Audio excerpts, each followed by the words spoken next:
Jason Munson here with PelletStovePro.com and PelletStovePro.net, your source for pellet stove parts and pellet stove help.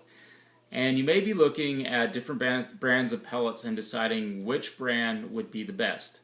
Out here in California, that's not really a big problem since we have so few suppliers of pellet stoves.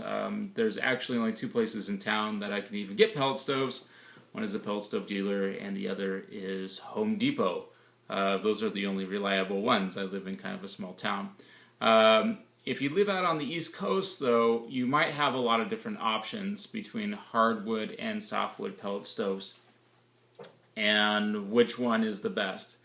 Well, there's a couple websites that do post reviews on pellet stoves, so you can actually Google what are the best pellet stoves, and they will give you a search. My recommendation is to buy a couple bags of each and see what you think about the initial results, and then pick one and roll with that for a little bit.